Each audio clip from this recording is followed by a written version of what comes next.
Well, the ranks are a little depleted today because of the storm, but the discussions among the Senate and House leadership and the administration with regard to resolving the collection of issues that we have to deal with before January 19th is underway.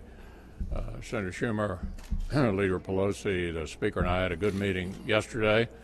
We were in intense talks about trying to deal with all of these issues, obviously spending caps, with a particular emphasis on meeting the needs of the Defense Department among my members. We need to make sure we take care of children's health care. Section 702 related to national security and a variety of other issues that either expire or need to be dealt with. All those talks, I think, are going well. Nobody wants to shut the government down on either side, and I'm optimistic we'll get a resolution to many of those issues before January 19th. In the meantime, because of the snail's pace the Democrats are requiring of dealing with even the least controversial nominations, we're confronted with a situation where we have to spend a week doing 4 district judges that nobody had any objection to. This level of obstruction is very frustrating, and I hope at some point during the year we'll get past that. Well, earlier this morning, I was part of a group at the White House with the President talking about what the appropriate response to the ending of the Deferred Action on Childhood Arrivals policy of the Obama administration, what that ought to look like. And it's pretty clear to me that the President wants to get this addressed, and he's going to call a meeting early next week, a bipartisan meeting, to work through the differences. But roughly speaking, what we're talking about is the restoration of the 2 great pillars of American immigration policy. One is a belief that legal immigration is good, but that respect for the rule of law was equally important. And what we've seen in the recent past is a degradation in the rule of law, and this idea that anybody and everybody who can get to the United States was welcome here, in spite of the fact we knew that there were people who, with criminal backgrounds and the like, who were taking advantage of our porous borders. So I'm actually pretty encouraged that on a bipartisan basis we want to restore our reputation as a country that believes in the rule of law and enforcing the law of our immigration laws, but also demonstrating the kind of compassion that's always characterized immigration in America, but one consistent with the rule of law. So I was pleased with that meeting, and I'm hopeful that early next week the President will announce a bipartisan meeting to work through the differences and come up with a proposal that he can support and that we can support. In the debate leading up to the vote on the tax relief legislation, Nancy Pelosi called it Armageddon, and she said it was the end of the world. Well, it is passed, signed into law, and the results are in, and what we're seeing, certainly what I'm seeing in Wyoming, hearing from people, is that they believe their lives will be made better. They said a number of women and men I've talked to around the state said who have done the math, say to their friends and neighbors, do the math, you will realize you will have more take-home pay. It will be good for you personally, based on the fact that we're doubling the standard deduction, doubling the child tax credit, and lowering the tax rates. What we're also seeing is for people who are working for companies around the United States, for employees of over 40 companies have been receiving bonuses of up to over $1,000 per person. Of those 40 companies, you're talking millions of people receiving bonuses because the tax law has been signed. Around the world, we're seeing countries that are saying, gee, maybe we ought to lower our tax rates so we can be somewhat competitive with the United States. The Treasurer in Australia has said that they believe that their gross national product, that their growth rate may actually slow by a percentage point because that's much harder for them to compete with the United States. What we're seeing around this country is the paychecks and the prosperity that have been promised in an American first economy, and to me this is the fundamental difference between a Nancy Pelosi, a Democrat who wants to grow the government, and Republicans who want to grow the economy.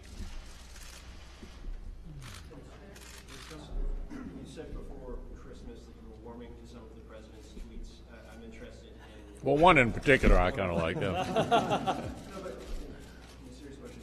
Your take on the strategy or the effectiveness of the back and forth with Kim Jong-un related to the figurative nuclear weapon on his desk? Yeah, I don't have any observations to make about other tweets. I like that one in particular that referenced me, and I appreciate it.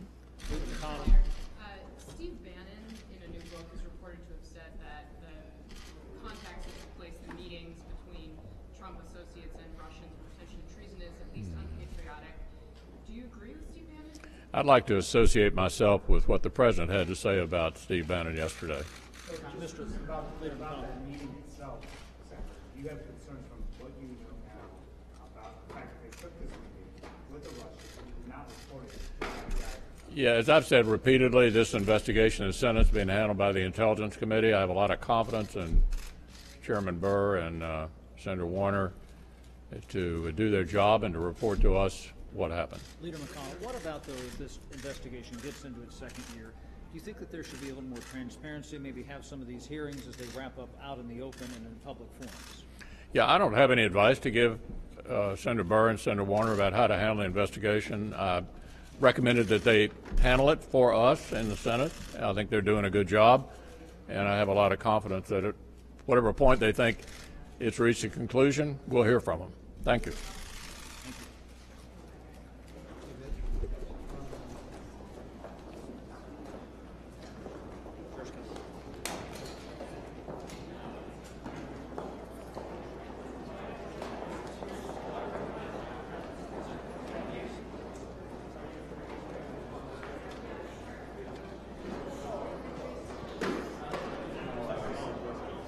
Everybody?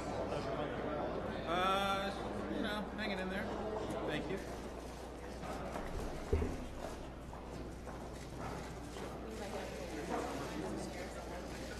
Happy New Year. Happy New Year. Well, good afternoon. I'd like to thank senators for joining me on this snowy and cold day. Anyway, good afternoon. Thanks for being here. As everyone knows now, the 4 congressional leaders had a meeting. It was positive and productive. We were joined by Budget Director Mulvaney, representatives from the White House. It was a good first step, but there's still a lot of work to do. Ultimately, the budget agreement must lift the spending caps with parity between defense and urgent domestic priorities. And it must include disaster aid, a health care package, and an agreement to enshrine DACA protections alongside additional border security. Leader McConnell today went on the floor and said, what is this parity? It's very simple. We Democrats believe our soldiers abroad should get the funding they need. We also believe there are real domestic needs that cannot be neglected. Thousands are dying of opioid addiction. We need to do more. Veterans served us and need good health care. We need to do more. And millions of American working people put dollars every month into their pensions so they'd know when they retired they could have a life not of wealth but of dignity. And they must be protected as well. For our Republican colleagues to do just what they did in the tax bill, abandon the middle class for other goals, would be a disservice to the vast majority of American people. So we want parity. We want to make sure that you know that parity is not just a word, and a word that's used around here. It means veterans. It means opioid relief. It means pension relief for middle-class folks. And our Republican colleagues continue to do just what they did in the tax bill. Abandon the middle class. Talk about it, do nothing for them. We Democrats will not stand for that. And we have some leverage to make sure that the middle class is protected. And it's important to defend ourselves domestically. On the domestic side of spending is border security, counterintelligence, cybersecurity. Are we going to abandon those? Are we going to have severe cuts in those areas? Not if we have anything to say about it. So I would plead with Leader McConnell, Stop abandoning the middle class. You did it in the health care bill. You did it in the tax bill. Don't do it in these budget priorities. And the one difference, you can't use reconciliation. So Democrats can be there like Horatio at the bridge, defending the middle class. So we also have to deal with other issues. We know that our Republican colleagues in Texas and Florida, particularly in the House, want disaster relief. We remember that they were against disaster relief when other parts of the country needed it. But we're not going to play tit for tat, but we think it should be fair. We think, for instance, that out west, we have to take care of those areas which had wildfires, and we have to make sure that the Forest Service is no longer just cleaned out of all money to fight forest fires so they can't do their job of preventing future forest fires. We want to make sure Puerto Rico and the Virgin Islands are protected.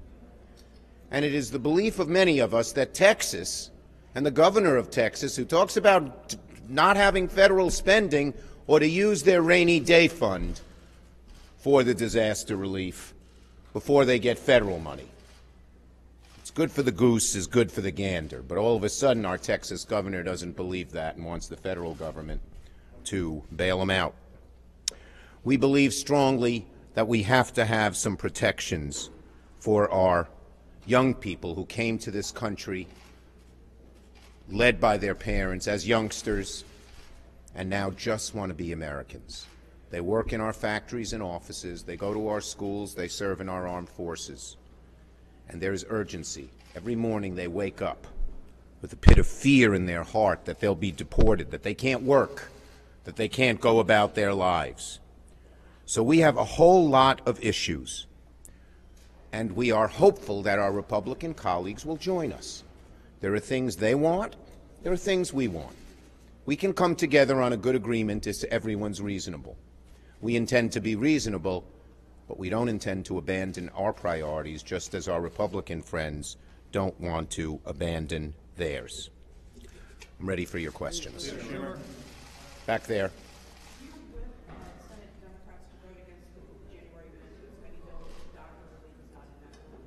No, we Democrats are hopeful we can get this all done, and we've laid out a number of things that we believe have to be in the bill. We had very serious discussions with the Republican leadership in those areas, and now there will be staff discussions in the next few days trying to get those things done.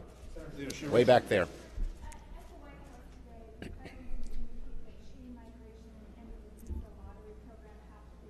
Look, I'm not going to negotiate in front of everyone here. We have always said we need strong and real border security, not things that sound good but don't do the job, and we need to help the dreamers. That's what we believe, and we will sit down with our Republican colleagues and try to negotiate. What about the wall? What about the idea? What about, you said you have leverage now. Is that because Doug Jones is here now? You have 51 votes? Is that because you're going to be insistent on DACA? They can't do reconciliation. First, in the House, they cannot pass a bill without Democratic support. They have divisions on the Republican side between the defense hawks, the deficit hawks, the people who want a lot of money for Texas and Florida. So that gives the House Democrats leverage. We have leverage because it's not reconciliation. They need Democratic votes to pass anything. Go ahead, Manu. Last year, you called on Jeff Sessions to resign as Attorney General. Today, two conservatives called on him to resign as Attorney General, in large part because it was refusal from the Russia investigation. Do you still stand by your call for last? Look, no, I voted against Jeff Sessions and said he never should be there in the first place, given his record on civil rights, on immigration, on so many other issues. My view now is very simple. Nothing should ever interfere with the Mueller investigation. He must be allowed to pursue that to wherever it leads. Go ahead. Two big moves from the administration today, one from Attorney General Sessions on marijuana, another one, draft document from Zinke opening up coastal drilling up and down. Yeah, I haven't seen those statements, so I can't tell you what I would say. Taylor. Call for the wall. So 5 years ago, you were very upset about the sort of slow walking that happened on San Diego. So why are you appearing to hold We're not. straight now as The administration submitted its proposal 3 weeks ago. They didn't consult us. We consulted our Republican colleagues up and down the line. And at the bottom line, the disaster package they put together didn't deal adequately with wildfires, didn't deal adequately with the Forest Service, didn't deal adequately with Puerto Rico or Virgin Islands. In the meeting yesterday, we said we want to come to an agreement and a quick agreement, but it's got to be fair and it's got to be involving the things we think are important as well as the things they think are important. Yesterday on the floor, you had some very strong words from your Republican colleagues saying that they would do something related to the president and some tweets that were complicit. Here's what I said. What do you expect or want them to do? Here's what I want them to do. Our Republican colleagues for decades have been hawks on foreign policy, wary of Russia, wary of China, because the president's foreign policy has been so ego-driven, so driven by tweets. Russia and China are filling enormous vacuums that it'll take years, maybe even decades, to push them out of.